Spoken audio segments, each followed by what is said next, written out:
वदितोऽपि भारती विभूतिरस्ति त्रिकटोपनीतो शिवाय धात्रे सुगताय विष्णवे दिनाय तस्मै सकलात्मने नमः। देवादेव गज्जर महावीर भगवान की, गोमटेश्वर बाहुबली भगवान की जय, कट्टरवर्तेश भगवान की जय। कि शारदे नमस्कार करता हूँ बार बार दीजिए समय सार साथ में नियम सार ज्ञान का रयण सार दीदु प्रभु क्षण सारे आत्मा का हो सुधार करु मन में उदार पारा में पधार सार दे दो पंक्या आस्तिकाए पाऊँ मैं विबोधे सा रक्षा करू सन्निकाय ज्ञान निधि ऐसी पाऊँ मान होवे निर्विकार अमित नमस्कार करता हूँ बार बार। उदासांग मई जन्मानी माता की जय, कुंद कुंदाचार्य भगवान की जय। 20वीं सदी के प्रथमाचार्य चक्रवर्ती आचार्य श्री शांत सागर जी महाराज की जय। सत्यटी पट्टाधीश आचार्य श्रोमणी गुरु श्री धर्म सागर जी महाराज की जय, ज्ञान श्रोमणी आचार्य कवि सुसागर जी महाराज की जय। तीन कम 9 करोड़ महाराज बोले परम पूज्य प्रज्ञासन वाले की मुनि श्री अमित सागर जी महाराज की, समस्त मुनि संघ की।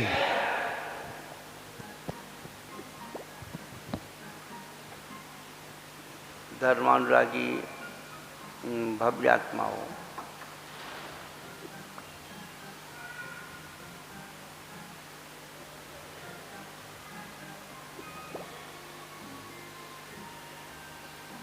हम अपनी बात एक घटना से शुरू करते। एक डाकुओं का गिरोह था।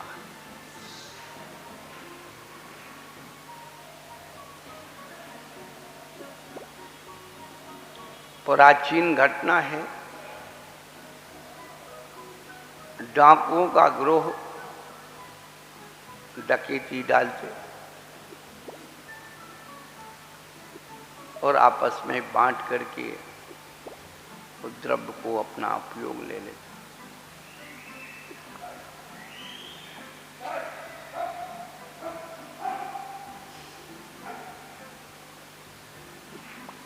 एक बार डाकुओं के सरदार ने कहा कि भाई हम लोग दिन में छद्म भेष से घूमते रहते हैं,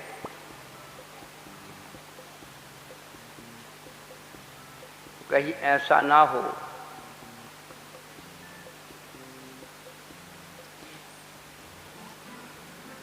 कि तुम किसी साधु की प्रवचन सुनने लगो।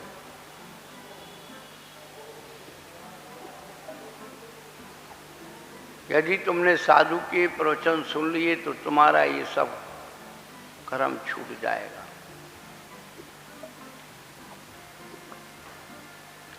नियम ले लिया।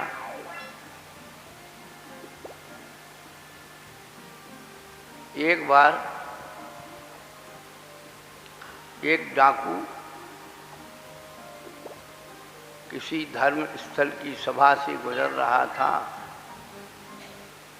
संत का उपदेश हो रहा है।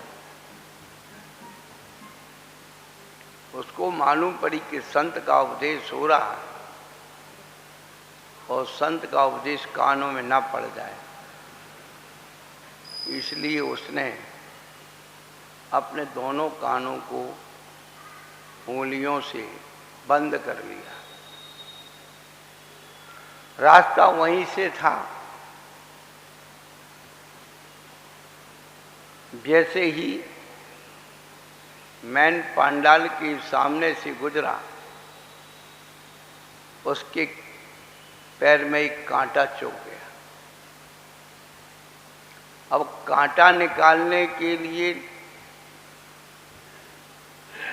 कान की उंगली तो हटाना ही पड़ेगी।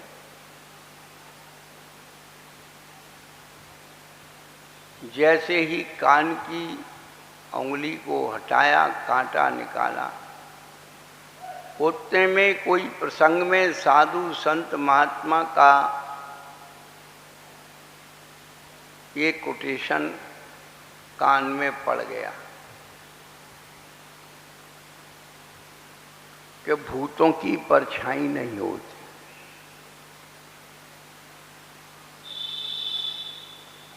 अब क्या करे, कांटा निकाल करके तुरंत फिर उसने अपने कानों को बंद कर लिया। पर एक शब्द तो उसके कान में पड़ ही गया था, वाक्य, भूतों की परछाई नहीं होती।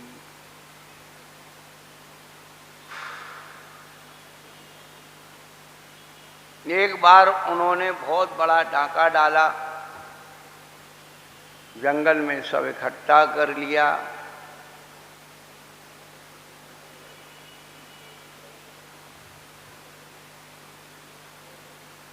अब डकैतों में भी डकैत होते हैं।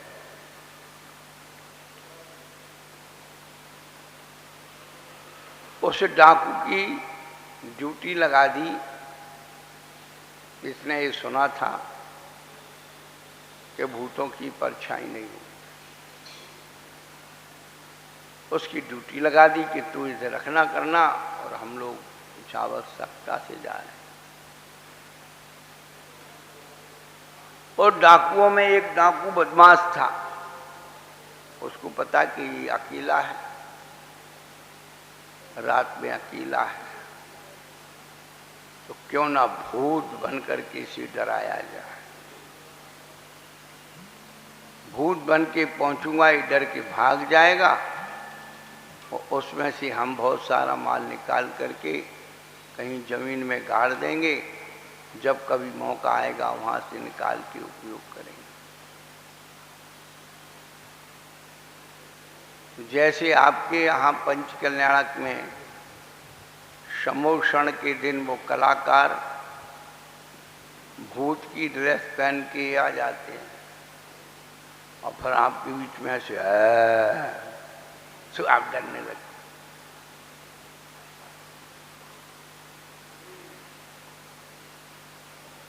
उसने भी ऐसा मेकअप किया भूत के जैसा, और आवाज निकालता हुआ, और दूर से चला रहा।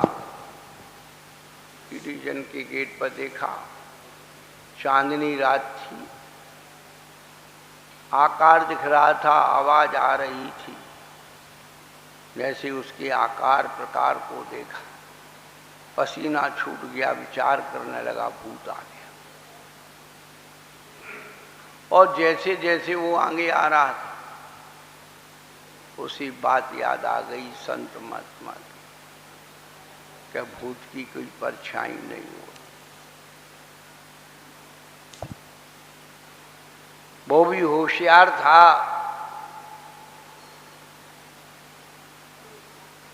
उसने आवाज लगाई, बंदूक तान के खड़ा हो गया, सावधान।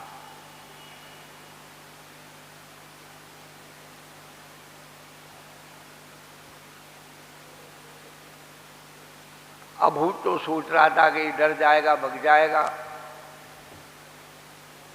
जैसे वो और आगे को आए डराने के लिए,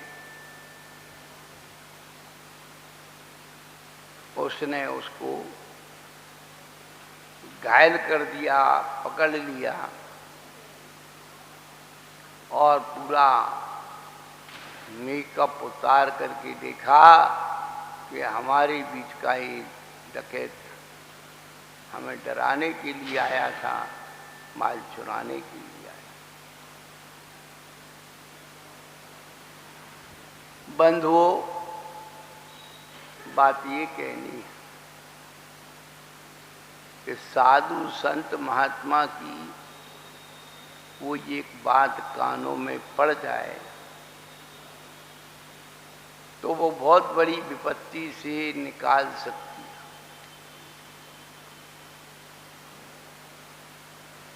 पर यही बात है कि जिनके भाग्य में नहीं है उनका कोई इलाज नहीं है।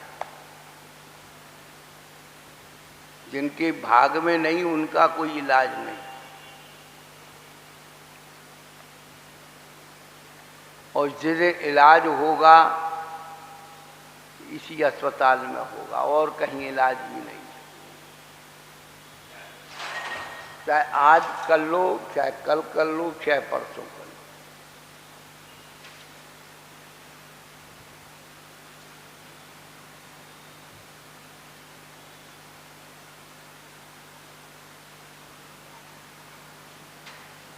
कहने का अभिप्राय यही है कि धीरे धीरे धीरे धीरे व्यक्ति धर्म का महत्व भूलता जा रहा है। धन का महत्व जीवन में आता जा रहा है। एक दिन विष्णु जी और लक्ष्मी जी में दोनों में तकरार हुई कि धन का महत्व ज्यादा है या धर्म का महत्व ज्यादा है।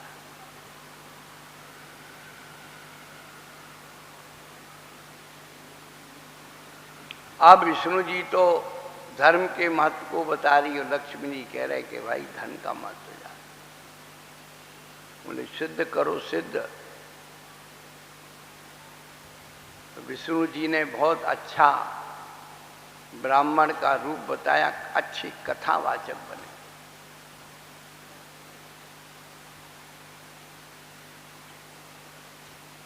और धीरे धीरे धीरे धीरे उनका नाम, उनकी कथा की शैली आसपास में प्रसिद्ध हो गई।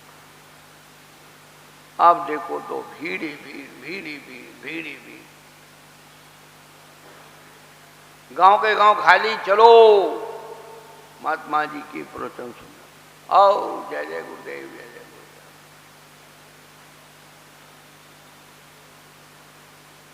अब एक दिन लक्ष्मी जी का नंबर आया।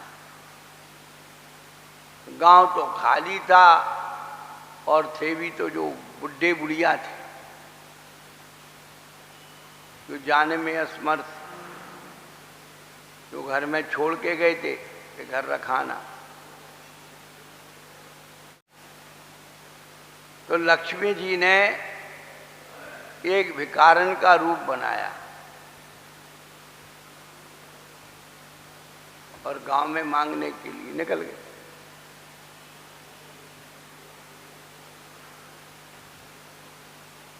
अब कई जगह दरवाजे बंद, कई जगह मना, कई जगह ये वो। एक दरवाजे पर जब पहुंची उसने बड़ी विनय अनुनय की। उस घर में भी बुढ़िया थी तो भिक्षा देने के नाम पर वो आटा कटोरे में भर के लाई।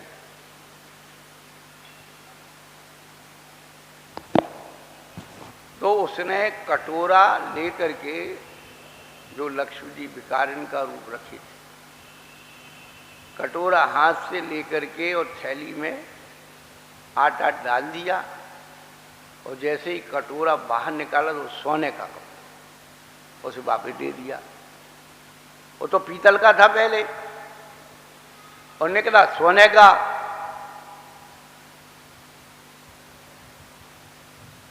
अब बड़ी दान देने वाली बड़ी एक बुढ़िया खुश, उसने किसी को कुछ नहीं बताया। दूसरे दिन वही भिखारिन फिर आई, दूसरे घर में भिक्षा मांगी, मालूम पड़ी उसने भी भिक्षा दी। कटोरा हाथ में लिया, थैली में डाला, बाहर निकाला सोने का। अब कोई बात 1 से 2 पे पहुंच जाए तो फिर वो रुकती नहीं है, ध्यान रखना।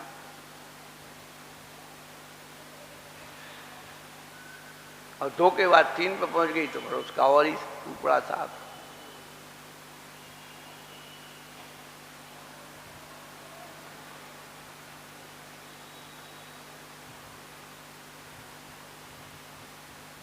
पुराने समय में कहते थे कि सच्चाई छुप नहीं सकती कभी, झूठे उसूलों से खुशबू आ नहीं सकती कभी कागज के फूलों से। अब जमाना बदल गया, सच्चाई छुप भी सकती है यदि झूठों में मेल हो। सच्चाई छुप भी सकती है यदि झूठों में मेल हो, और खुशबू आ भी सकती है अगर कागज में तेल हो।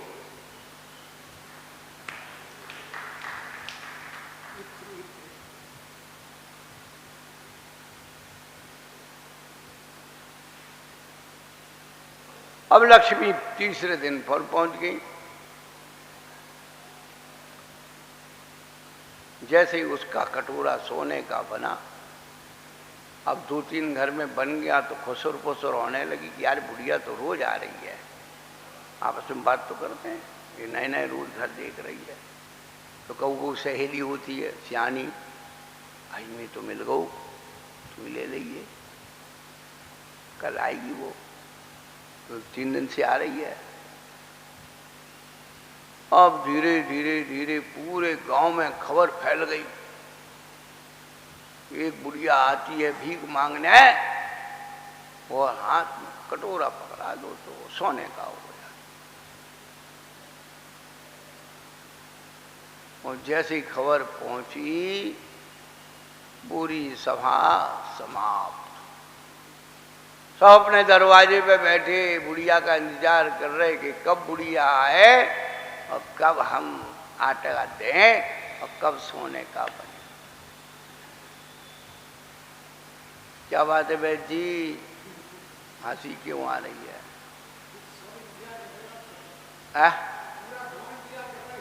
पूरे गांव इंतजार कर रहा, तुम्हारे घर कटोरा सोने को भनगा हुई है,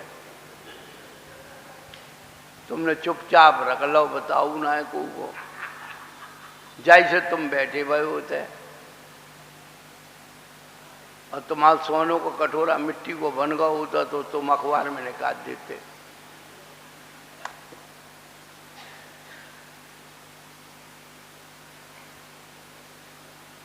बंधुओं, वर्तमान में धर्म की भूख किसी के जीवन में नहीं है, धर्म का महत्व किसी के जीवन में नहीं है। जितना दिख रहा है, चाहे हम जैसे साधु संत त्यागी वृत्ति विद्वान कितनी अच्छी धर्म की बात करते हैं, धन के सामने धर्म की चौपाई बन जाती।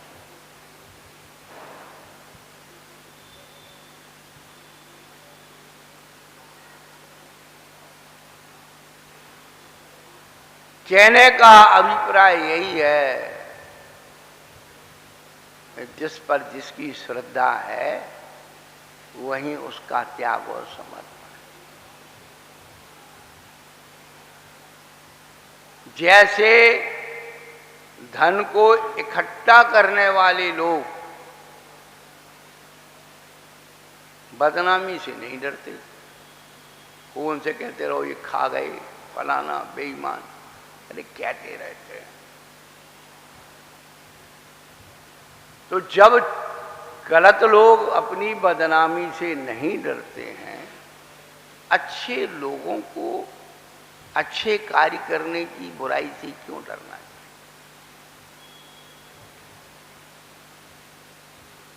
जब उन्हें बदनामी का डर नहीं है, पुलिस का डर नहीं है, कानून का डर नहीं है, अपराधी होते हुए भी डर नहीं है, तो हम निरपराधी होते हुए क्यों डरें भाई? कौन सा गुनाह किया?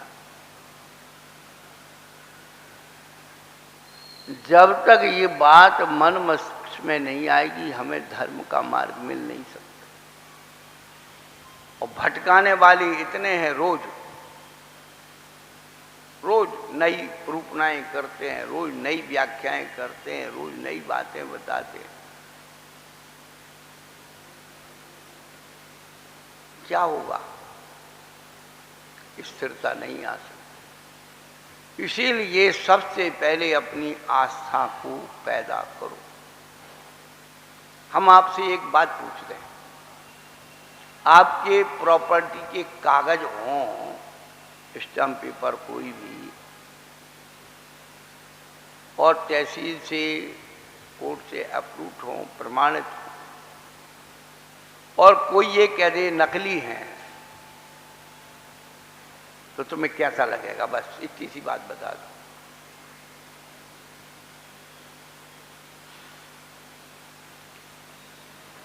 तुम्हारी जायदाद के कागज असली हैं और कोई कह दे ये नकली हैं, तुम्हें कैसा लगेगा?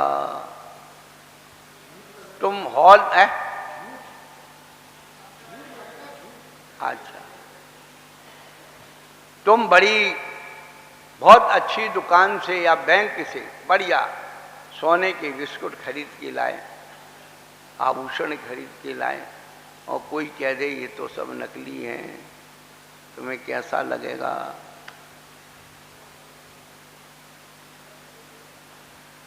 ये ऐसी बात करने वाले ठग होते हैं,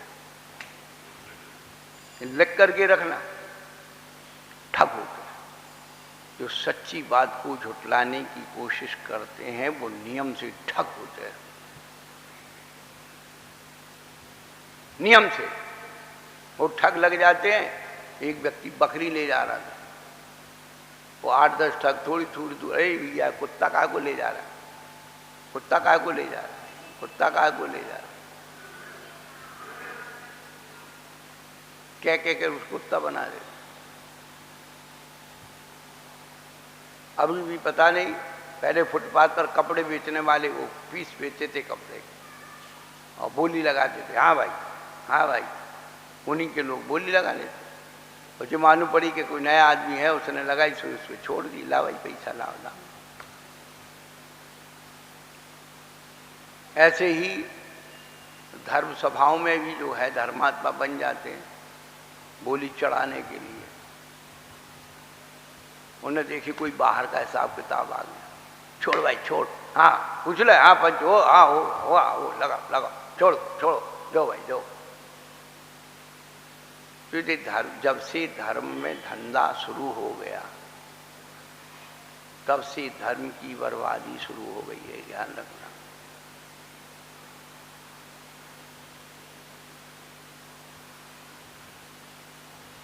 और ये फूट, ये दुनिया की चीजें ऐसी बनती रहेंगी, दुनिया की ट्रस्ट समिति फलाना ढिमका ढिमका सब बन।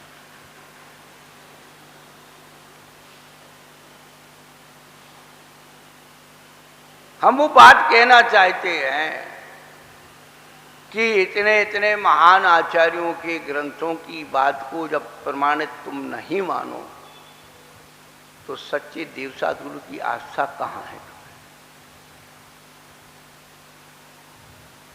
इतने बड़े महान आचार्यों की बात को, हम सागर की बात कभी मत मानना, मैं आपको फिर लिख के दे दूं। हाँ, मैं अपनी बात मनवाने के लिए संसार में पैदा नहीं हुआ, मैं तो इनकी बात मानने के लिए पैदा हूं।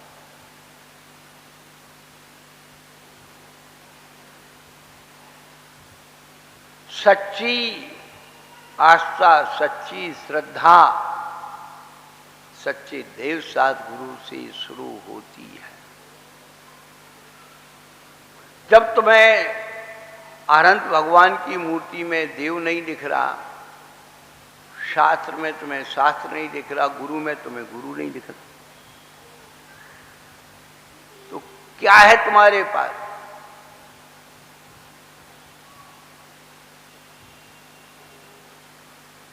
सबसे पहले उसकी श्रद्धा करो जो साक्षात प्रत्यक्ष दिख रहा है।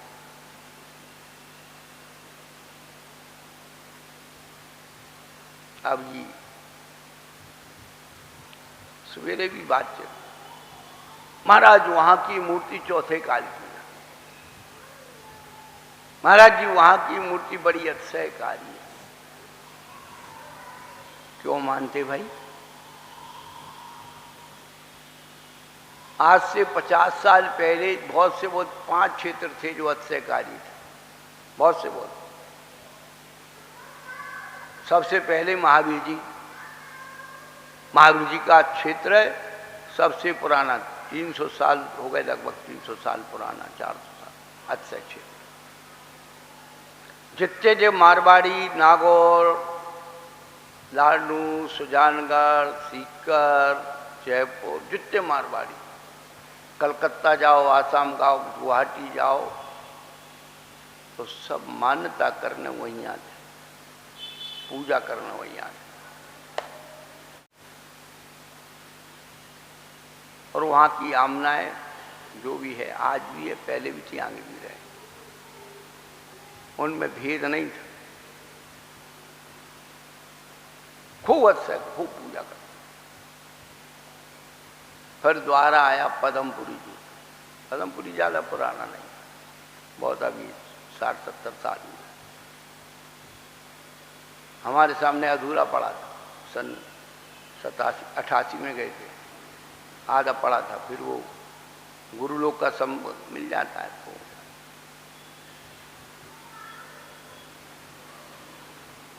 फिर उसके बाद ये बहुत सारे क्षेत्र, बड़ा गांव बन गया, और बन गए और बन गए। और पुराने क्षेत्र में, अच्छे क्षेत्रों में, अब जी जैसे 84 मथुरा, वो तो निर्माण क्षेत्र माना जाता है। अभिप्राय क्या है, हम लोग भगवान को भी मानते तो अतिशय से मानते, उनसे यदि कुछ ना मिले तो उसको भी ना पूछे। अभी 10 साल हुए, ज़्यादा 15 साल हुए होंगे, पछोखरा हो गया। अब बढ़िया दूर दूर से बसें भर के आ रही हैं, लोग आ रहे हैं। अब मालूम पड़ी कि भैया अब तो कोई भूला भटका आता है। क्यों? अच्छे हो गया, पूरा मंदिर बढ़िया बन गया, पत्थर का सज गया, बड़ा हाल बन गया, वेदी बन गई।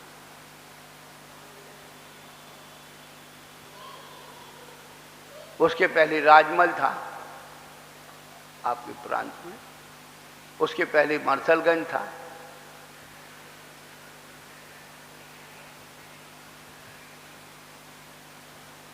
तो यदि भगवान में चमत्कार ना हो तो आदमी वहां नमस्कार कर दें। हम तो ये बात कह रहे हैं, लोगों को भगवान की आस्था नहीं है, लोगों को चमत्कार की आस्था है। हमारे काम वहां पूरे हो रहे हैं, जा रहे हैं। और वो 4, 6, 10 लोग मिल जाते, वो हमने बताया ना, गोली लगाने वाले जैसे, अरे मेरा काम हो गया, तुम भी आ जाओ, तुम भी आ जाओ, तुम भी आ जाओ, बस चलते रहो।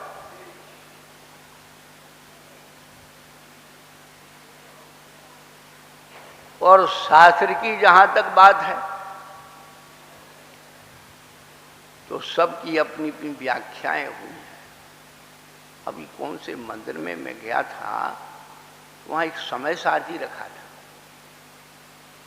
वो यहीं के हमारे अजित शास्त्री जी हैं, उन्होंने उसका संपादन किया, लिखा, बस केवल हमने ऊपर देखा।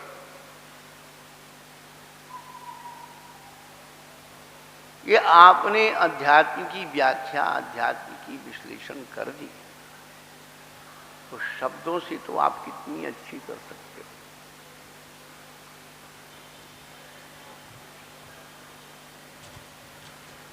लेकिन जब वाइब्रेशंस होता है ना,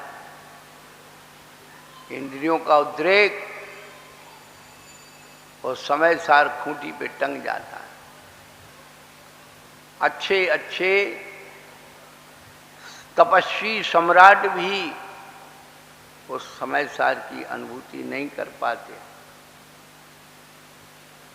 व्याख्या करना तो बहुत आसान बात है। देव की बात, शास्त्र की बात बता रहा हूं। 50-100 साल के भीतर इतनी व्याख्याएं हुई हैं और की हैं लोगों ने। अनुवाद करना बात अलग है, व्याख्या करना बात अलग है। अनुवाद तो हुए, और अनुवाद में भी कहीं कहीं उन्होंने अपनी मान्यताओं का सम्मिश्रण किया है। और विश्वास नहीं हो तो हमारे सामने बैठ जाना, हम आपको पेज नंबर और टीका और श्लोक नंबर बताएंगे कि इसका ये अर्थ है और ये अर्थ क्यों निकाला है। पंडित सदासुखदास जी तक ईमानदारी रही, वो जो भी शास्त्र की बात होती उतनी लिखते, उसमें इतनी बात जरूर थी कि उन्होंने अपने आप को जो भी पंथ विशेष का नाम जोड़ के रखा था, लेकिन लिख करके वही गए जो आगम कहता है। उन नकार नहीं पाए, वो अंतर्मन से वो जानते हमने इतने शास्त्रों को पढ़ा है, लिखी तो यही बात है।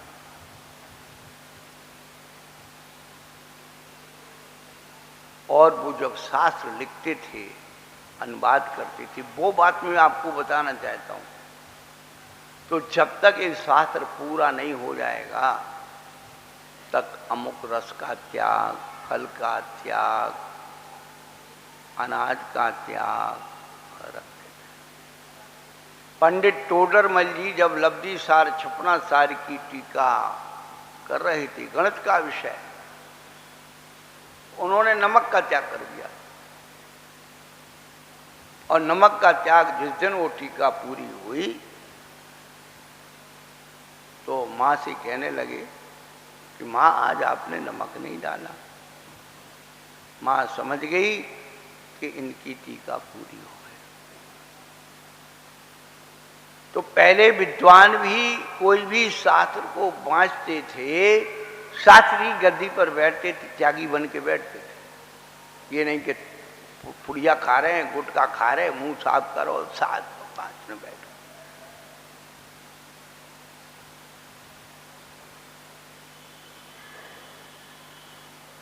आप किसी भी विद्वान के सिर पर कर लो, यहीं की घटना लोग बताते हैं। एक बार एक आध्यात्मिक गुरु प्रवचन देने आए पर्युषण पर्व में। पर्युषण पर्व में देने आए प्रवचन चंदापुर की मंदिर पर, और मंदिर से निकले, बोले क्या भूख लग रही यार, गला सूख रहा है, रबड़ी खा रहे, रात में रबड़ी खा रहे। आत्मा का प्रवचन देने वाले, असंयम में जीने वाले आत्मा का क्या प्रवचन देंगे। और हम उसको सुनते, बड़ी बात, अच्छी बात है भैया, आत्मा की बात सुनना बहुत अच्छी लगती है और लगना चाहिए। जो गुरु महाराज आपको समझा रहे, आत्मा के हित के लिए तो बता रहे हैं। अभी सवेरे यही बात आई तत्वार्थ सूत्र कि जो सत्य हो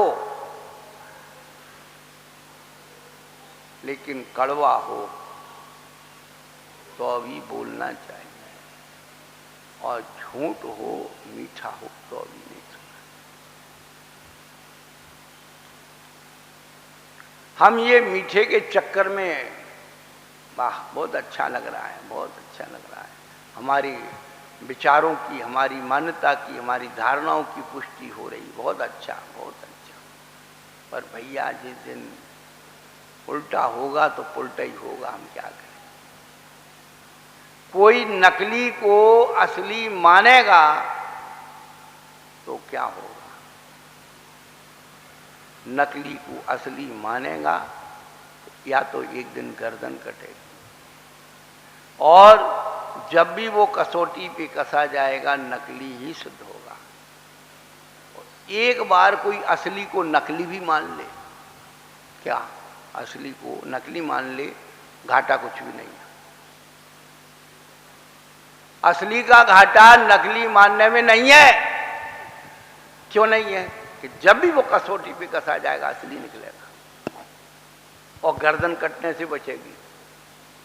आपकी चंदापुर खिड़की का एक वाक्य सुनाते हैं कि वो सवेरे कोई चैन खींच के ले ला, भागा वो चोर।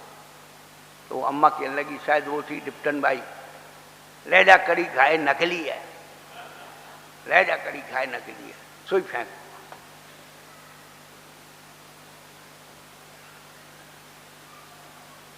तो कोई अमित सागर को नकली माने, अमित सागर बड़े सुखी, भीड़ से बचो भैया, कम से कम अपनी नींद सो रहे हैं और अपनी चैन खा रहे हैं। परंतु जब भी भावनाओं की कसौटी पर, साधना की कसौटी पर जिसके पास है कसेगा, अपने आप कहेगा कि भाई क्या है।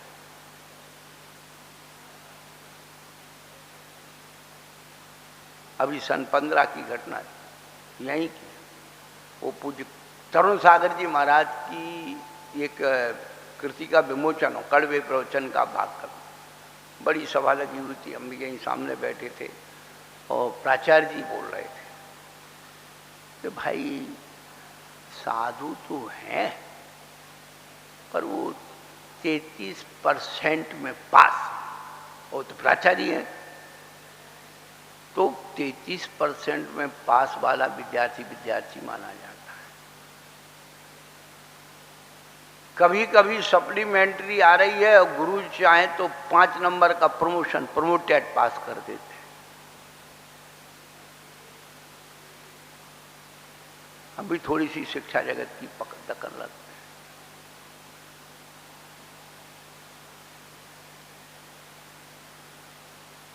ध्यान रखना, थ्योरी में कितने ही अच्छे नंबर हो और प्रैक्टिकल में नंबर कम है तो उसका प्रमोशन नहीं होता। थ्योरी में नंबर कम भी हो जाए लेकिन प्रैक्टिकल में नंबर अच्छे हैं तो उसका प्रमोशन होता है।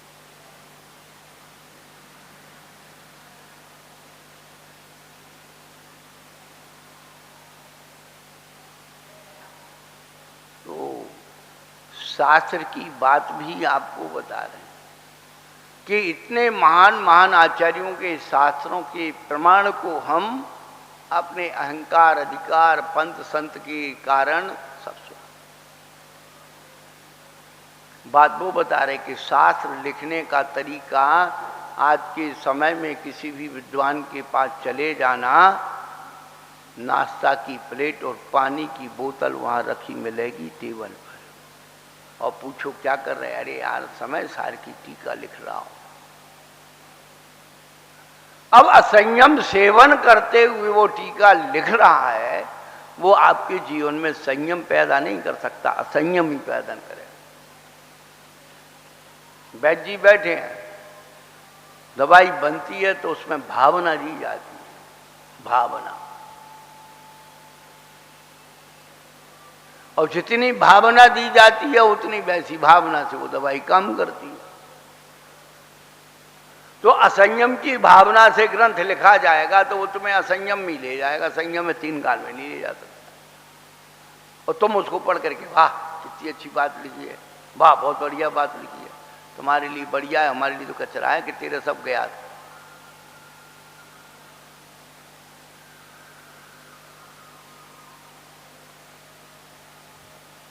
तो सच्चे देव की भक्ति करना, सच्चे शास्त्र की भक्ति करना और सच्चे गुरु की भक्ति करना।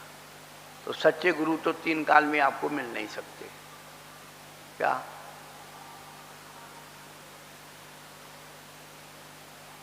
कोई में कोई कमी है, कोई में कोई कमी है, कोई में महाराज है तो बहुत अच्छे लेकिन गुस्सा बहुत करते हैं, है तो बहुत अच्छे तत्व ज्ञानी, उनका ज्ञान बहुत है, गुस्सा बहुत करते हैं। वो महाराज हैं बहुत अच्छे, साधना बहुत करते हैं लेकिन वो चंदा चिट्ठा करते हैं। वो महाराज हैं तो बहुत अच्छे लेकिन वो इसमें लफड़े में पड़ गए। वो महाराज हैं तो बहुत अच्छे, कुछ बोलते ही नहीं है। अब कोई बोले नहीं तो सबसे अच्छे हैं क्या? वे महाराज सबसे अच्छे जो तुम्हारी कमियों को ना बताएं। मैं ये कहता हूं वो सबसे ज्यादा बड़े दुश्मन है। हम आपके अच्छे बनने के लिए आपकी कमियों को ढकते रहें, एक दिन हम भी आपके साथ डूब जाएंगे।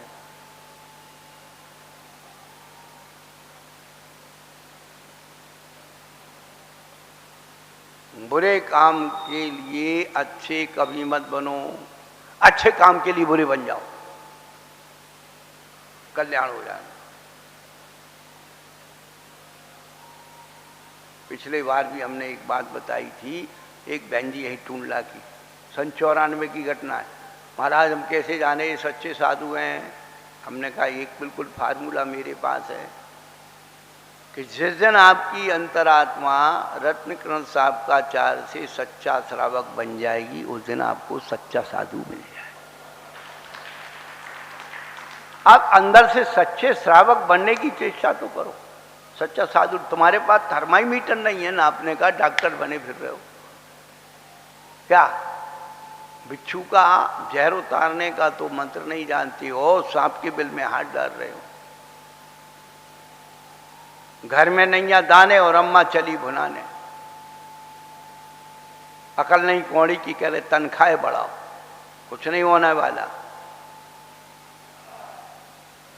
तो सच्चे देव सद्गुरु की जो श्रद्धा है, उनका जो स्वरूप है वो शाश्वत है। अमित सागर के लिए कोई अलग कानून नहीं है कि ध्यान रखना, जो आचार्यों का कानून है सबके लिए एक सा है। वही हमारे जीवन का कल्याण का मार्ग बतलाएंगे। का अवसर मौका है, कुछ सीख लो, सुन लो, समझ लो। हम बार बार कहते हैं कि डॉक्टर कैसा भी हो, अनिल वांसड़े है ना, हाँ बहुत गुस्सा करता है, इलाज अच्छा करता है, पैसा भी अच्छे लेता है, फिर भी लोग हो जाते हैं। कोई डॉक्टर है शराब भी पीता होगा, गलत भी करता होगा, ये डॉक्टर अच्छा है, बंधु क्या करना, बीमारी दूर कराना। तो डॉक्टर और मास्टर कैसा भी हो, स्कूल कैसा भी हो, क्रिश्चियन हो, बच्चे ईसाई बन रहे हो, मुस्लिम बन रहे हो, हम क्या करने, बच्चों को पढ़ाना है, पढ़ाना, पढ़ा लो बेटा। ऐसे पढ़ोगे कि तुम पढ़े रहोगे, फिर तुम्हारे काम नहीं आएंगे। लेकिन तुम धर्म वैद्य की शरण में आओगे तो तन मन धन से स्वस्थ हो जाओगे। धर्म वैद्य के, धर्म मास्टर होता है तो बढ़िया पिटाई लगाता है। हाँ हमने खाई है मार, हमें मालूम है, आज पता लग गई कि हमारा जीवन बन गया। गुरु जी मारे धम धम विद्या आवे छम छम।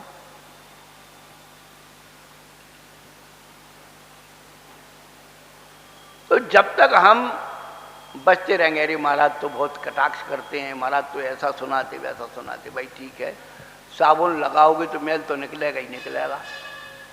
अब सुन साहब मैल नहीं निकले साहब, तो मैल नहीं निकले तो साबुन लगाने का फायदा क्या है? साबुन इसलिए लगाई जाती कि मैल धुले, प्रवचन इसलिए सुना जाता मन का मैल धुले। मन में जो भरा हुआ वो साफ होगा तब कहीं कल्याण का मार्ग खुलेगा। नहीं तो भैया कचरा डालने वाले तो और भी मिल जाएंगे, और भी लग जाएगा, जितना कचरा भरा है उससे और ज़्यादा जुड़ जाएगा, फिर रोगे हमारे पास आके। तो अभी तक तो थोड़ी साबुन में काम चलेगा, फिर मालूम उसमें पेट्रोल से काम चलेगा। वो इतना मैल चल जाओ, काढ़ो वालो, पेट्रोल से धुले वो लॉन्ड्री में। हाँ, और कभी कभी ऐसा हो जाएगा कि वो सारा वो पेट्रोल से भी नहीं, आग लगानी पड़ेगी जब मैल लो। तो ऐसा मैल इकट्ठा मत करो, अपने मन को इतना विशुद्ध रखो, पवित्र रखो। धर्म की बात है, सुनो, नहीं समझ में आए तो कोई बात नहीं, लेकिन सुनो। माँ बाप बच्चों को गाली भी देते तभी बच्चे घर छोड़ के थोड़ी, ठीक है माँ बाप है भाई दे रहे हैं। और बच्चे भी आजकल बच्चे माँ बाप को मार रहे, पीट रहे, वहीं रह रहे उसी घर में। हम कहते चलो हमारे संग, नहीं नहीं नहीं हम नहीं जाए, हम तो वहीं रहे। उल्टा हो गया, बच्चे बहुए माँ बाप को, सास ससुर को बिल्कुल उपेक्षा, फिर इसी घर में बड़े सुखी हैं, उनका सब सहन कर रहे। लेकिन महाराज की बात सहन इसलिए नहीं हो रही कि जी महाराज है बिना माँ बाप के, बिना माँ बाप के हैं। ध्यान रखना, जो अधिकार हमें दिया है हमारे आचार्यों ने, ये शास्त्र तो ये अधिकार है हमारे, एक कानून की धारा बताना हमारा काम है। हम तो भगवान के कोर्ट के वकील हैं, सरकारी हाँ, भगवान की कोर्ट के सरकारी वकील है, तुम केस लाओगे हम तो तुरंत धारा बता देंगे। लो तो अपना वकील कर लो ना, जितना बड़ा वकील हो तो उतना बड़ा वकील कर लो। कहने का अभिप्राय है बंधु, धर्म की बात सुनिए जिससे कि आपकी आत्मा में अपराध बोध हो, अपराध को शुद्धिकरण हो। अपराध का शुद्धिकरण होगा, प्रायश्चित होगा, तभी अपन परमात्मा बन पाएंगे। हम भी आपके अंदर शामिल हैं, अभी कोई हम भगवान नहीं बन गए, लेकिन धर्म की बात, बड़े बड़े आचार्यों की बात आप तक पहुंचाना है। हमारा भक्ति मार्ग खत्म हो गया, आगम मार्ग खत्म हो गया, सिद्धांत मार्ग खत्म हो गया, बचा कुछ नहीं। एक अवसर मौका मिला है, हम उनको सीख लें। जो महावीर भगवान की जय। बोलिए परम पूज्य प्रज्ञान बाल योगी मुनि श्री अमित सागर जी महाराज की, समस्त मुनि संघ की। जिनवाणी वंदना के लिए सभी लोग खड़े हो जाए।